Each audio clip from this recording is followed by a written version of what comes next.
আমরা সবাই জীবনে কিছু না কিছু খুব করে চাই, তাই না? এমন কিছু যা আমাদের রাতের ঘুম কেড়ে নেয়, দিনের বেলায় কেবল তারই কথা মনে হয়।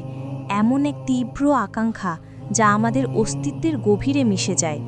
সেটা হতে পারে পরীক্ষায় ভালো ফল করা, কর্মজীবনের সফলতা, সুস্থতা, একটি সুন্দর পরিবার। যখন আমাদের চাওয়াটা এতটাই তীব্র হয় যে দুনিয়ার আর সব কিছু যেন তার কাছে ম্লান হয়ে যায়, এই চাওয়ার পথে আমরা অনেক সময় হতাশ হয়ে পড়ি।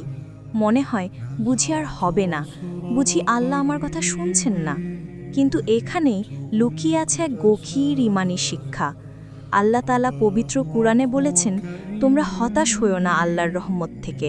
সূরা ইউসুফ ৮৭।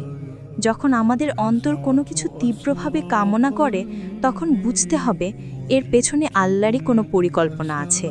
হয়তো আল্লাহ দেখতে চান আপনি কতটা ধৈর্যশীল, কতটা তার উপর নির্ভরশীল। এই সময়টা হলো আল্লাহর দিকে আরও বেশি করে ফিরে আসার। তাহাজ্জুদের গভীর রাতে যখন দুনিয়া ঘুমিয়ে থাকে, তখন আল্লাহর আরশের ছায়ায় দাঁড়িয়ে আল্লাহর কাছে দোয়া করা।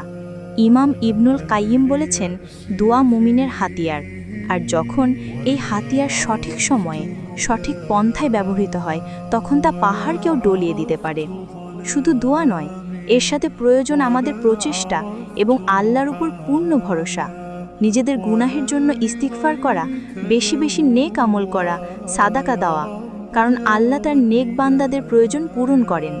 যখন আপনি আপনার চাওয়ার জন্য আল্লাহর কাছে নিজেকে সঁপে দেবেন, তখন আল্লাহ আপনাকে হতাশ করবেন না।